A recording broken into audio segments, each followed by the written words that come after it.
சரி, கவர்ச்சியை ஜெயிக்காம நீங்க எதை வச்சு ஜெயிச்சீங்க சொல்லுங்க பாப்போம். வெறும் கவர்ச்சியை வைத்துக் கொண்டு நீங்க முதலமைச்சர் ஆயிட்டீங்க, நீங்க ஆட்சியை பிடிச்சிட்டீங்க.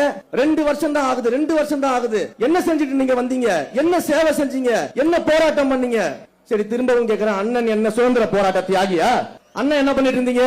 சுதந்திரத்திற்காக செக்கு வித்தாரா? காந்தியை போல கதராடை அணிந்து கொண்டு இந்தியா முழுக்க பிரச்சாரம் பண்ணாரா? சுதந்திரத்துக்காக அகிம்சை வழியில போராடினாரா? இல்ல மாபெரும் படையை திரட்டி நேதாஜி சுபாஷ் சந்திர போல போரிட்டாரா? எங்கள் தலைவராவது திரைத்துறையில் நடிகராக இருக்கும் பொழுது அந்த இந்தியாவிலேயே திரைத்துறையில் உச்சபட்ச நடிகராக உயர்ந்து விட்டு அரசியலுக்கு வந்தாரு.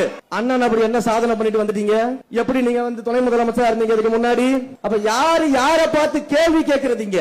30 வருஷம், 1 வருஷம் 2 வருஷம் கிடையாது, 30 வருஷம் ரசிகர் மன்றமா, நற்பணி மன்றமாக, மக்கள் இயக்கமாக, மக்களோடு மக்களாக நின்று சேவை செய்து அந்த மக்களுக்காகவே வாழ்ந்து இன்றைக்கு முதலமைச்சராக இருந்திருக்கக்கூடியவர் எங்களுடைய மாண்புமிகு முதலமைச்சர்.